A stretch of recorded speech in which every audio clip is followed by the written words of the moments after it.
Ada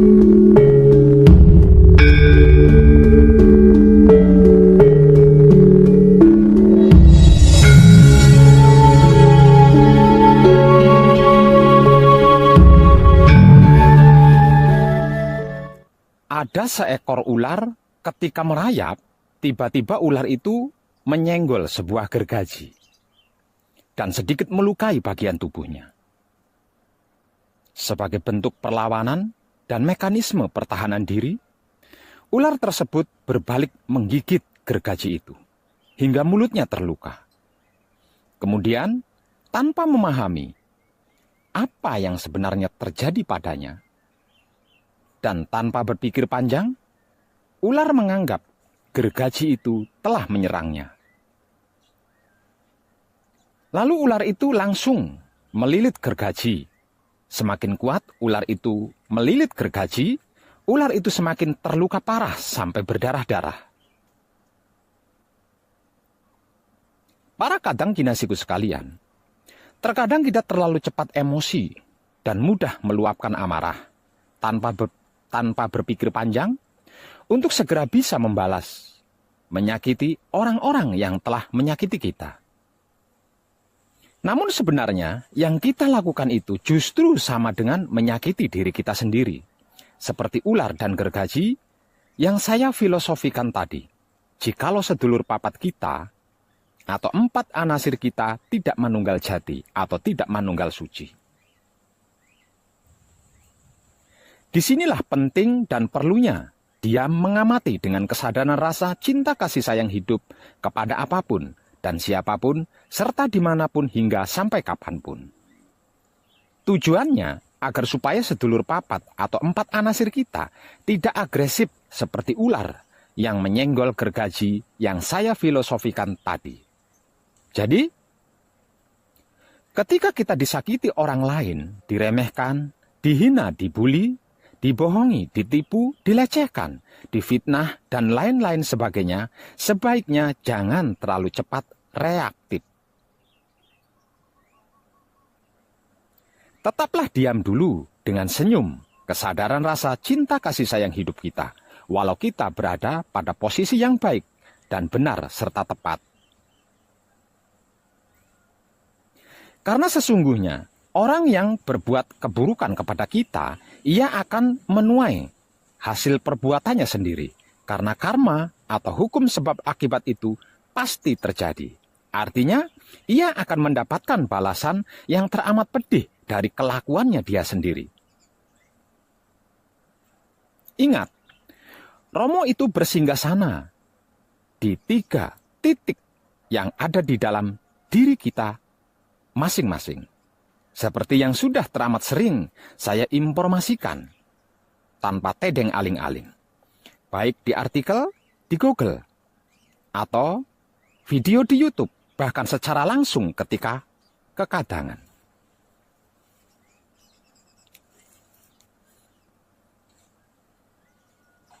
Maka terus jagalah kebersihannya, jangan sampai ternoda atau terkotori.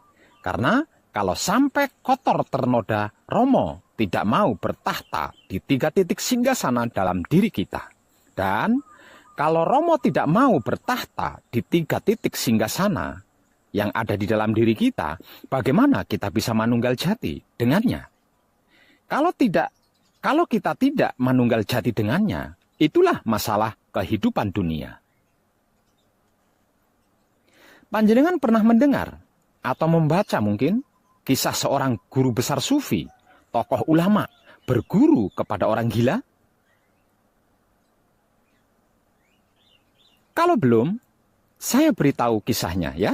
Namun tolong simak baik-baik agar supaya tidak gagal paham dan mendapat hikmah dari yang saya informasikan ini. Singkat punya Alkisah, Syekh Junaid Al-Baghdadi adalah seorang guru besar sufi terkemuka di kota Baghdad dan sekitarnya. Pada suatu waktu, beliau keluar kota Baghdad bersama dengan beberapa muridnya.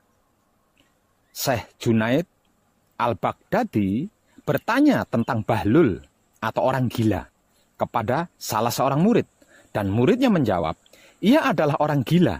Apa yang Anda butuhkan darinya?" "Cari dia. Aku ada perlu dengannya," kata Syekh Junaid. Murid-muridnya lalu mencari Bahlul dan bertemu dengannya di gurun. Mereka lalu mengantar Syekh Junaid al-Baghdadi kepadanya. Ketika Syekh Junaid mendekati Bahlul, beliau melihat Bahlul sedang gelisah sambil menyandarkan kepalanya di tembok. Syekh Junaid kemudian menyapa. Bahlul menjawab dan bertanya kepadanya, "Siapakah engkau?" "Aku adalah Junaid al-Baghdadi," kata Syekh Junaid. "Apakah engkau Abul Qasim?" tanya Bahlul. "Iya," jawab Syekh Junaid. "Apakah engkau Syekh Baghdadi yang memberikan petunjuk spiritual kepada orang-orang?" tanya Bahlul lagi. "Iya," jawab Syekh Junaid. "Apakah engkau tahu bagaimana cara makan?" tanya Bahlul. Syekh Junaid lalu menjawab, "Aku mengucapkan bismillah. Aku makan yang ada di hadapanku. Aku menggigitnya sedikit, meletakkannya di sisi kanan dalam mulutku dan perlahan mengunyahnya. Aku tidak menatap suapan berikutnya. Aku mengingat Allah sambil makan. Apapun yang aku makan, aku ucapkan alhamdulillah. Aku cuci tanganku sebelum dan sesudah makan." Bahlul berdiri menyibakkan pakaiannya dan berkata, "Kau ingin menjadi guru spiritual di dunia, tapi kau bahkan tidak tahu bagaimana cara makan." Sambil berkata demikian, Bahlul kemudian berjalan pergi.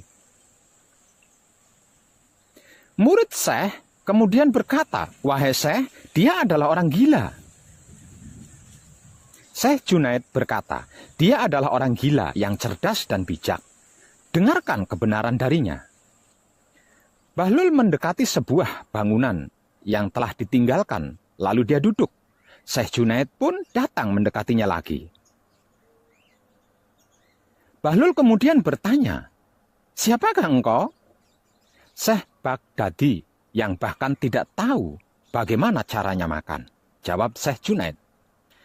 "Engkau tidak tahu bagaimana caranya makan, tapi tahukah engkau bagaimana caranya berbicara?" tanya Bahlul. "Iya," jawab Syekh Junaid. "Bagaimana cara berbicara?" tanya Bahlul.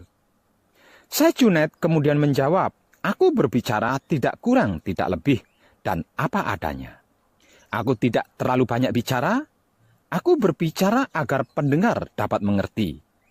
Aku mengajak orang-orang kepada Allah dan Rasulullah Shallallahu Alaihi Wasallam. Aku tidak berbicara terlalu banyak agar orang tidak menjadi bosan.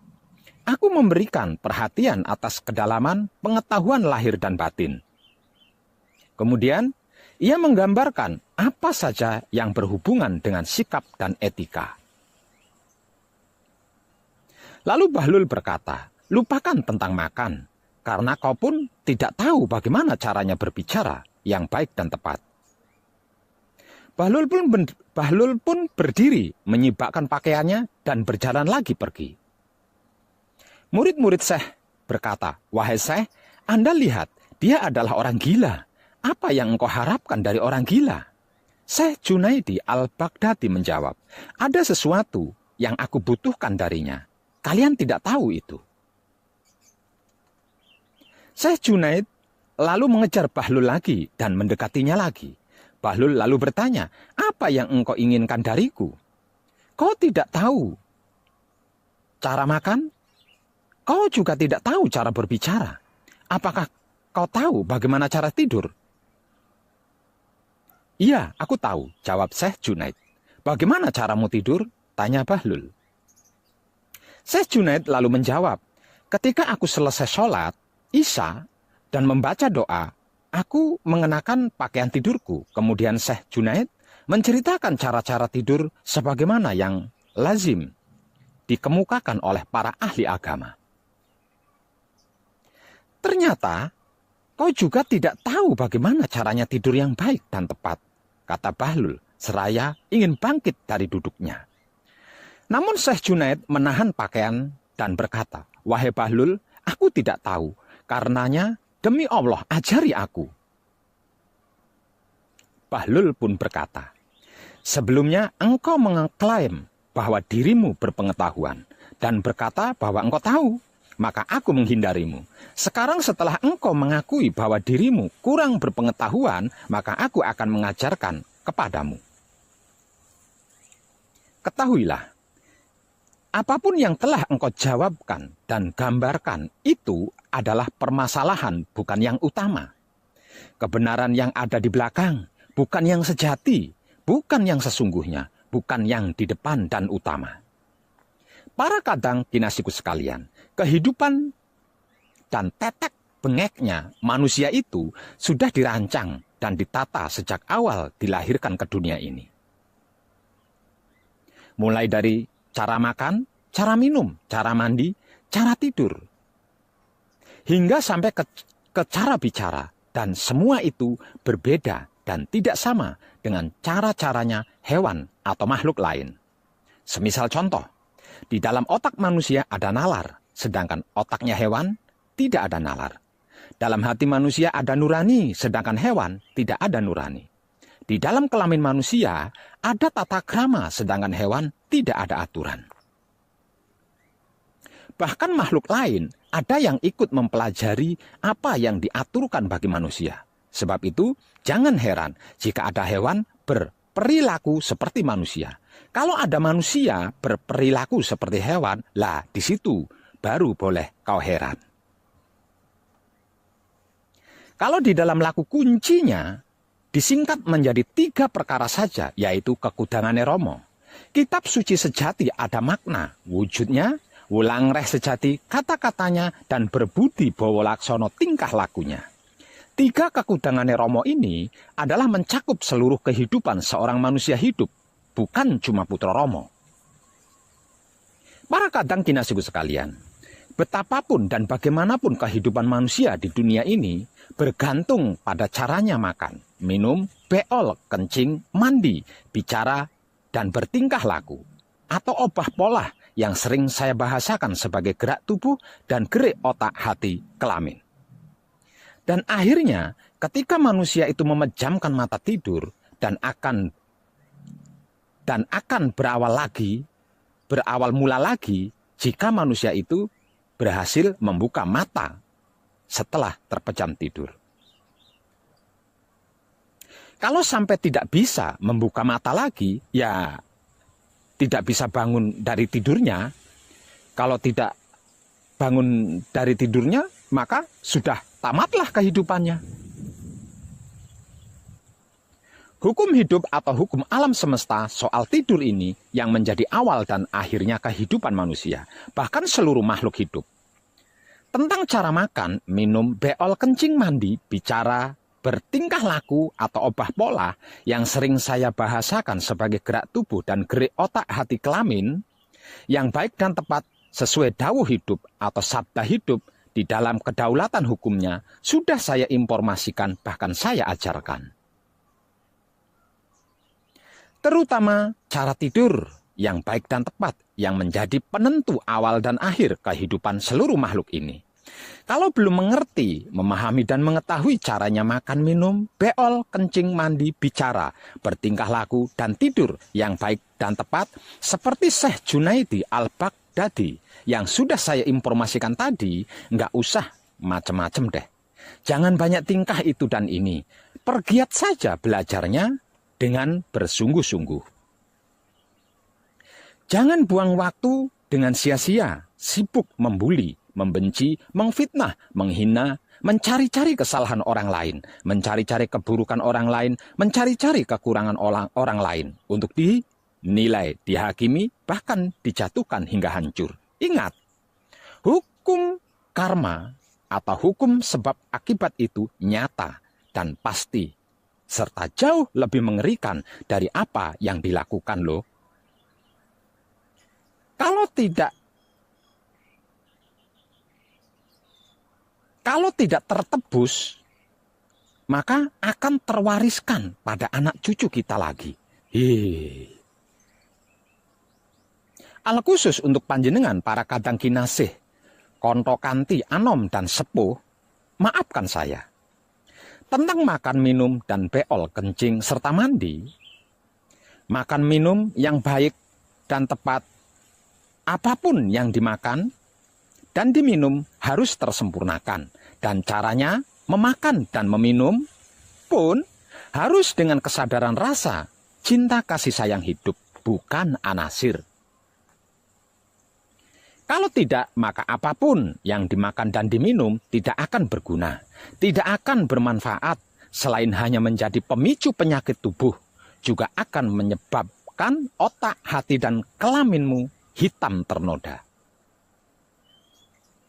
Begitu juga ketika beol dan kencing serta mandi, harus melakukannya dengan kesadaran rasa cinta kasih sayang hidup, bukan 4 anasir, dan harus disempurnakan. Tentang tingkah laku dan bicara, otak, hati, dan kelamin atau pikiran, batin, dan syahwat harus bersih dari noda sirik, iri, dengki, dendam, hasut, fitnah, dan harus terbebas dari ego, pamrih, arogan. Sebelum memulai berbicara, dan apapun yang dibicarakan, serta berbicara dengan siapapun harus menyenangkan Romo. Jika tidak, apapun yang dibicarakan, bagaimanapun yang dilakukan hanya akan menjadi karma, yang akan mencelakai diri sendiri dan yang diajak berbicara atau yang mengajak bicara. Dan alam semesta akan ikut menanggung dampaknya. Itulah mengapa diam sembari memperhatikan dengan kesadaran rasa cinta kasih sayang hidup adalah yang terbaik. Tentang tidur, para kadang kinasiku sekalian, kebaikan yang tepat baginya adalah otakmu, hatimu, dan kelaminmu yang terbebas dari permusuhan, kecemburuan, kebencian, dan kesungguhan laku kuncimu sebelum tidur dan sesudah tidur.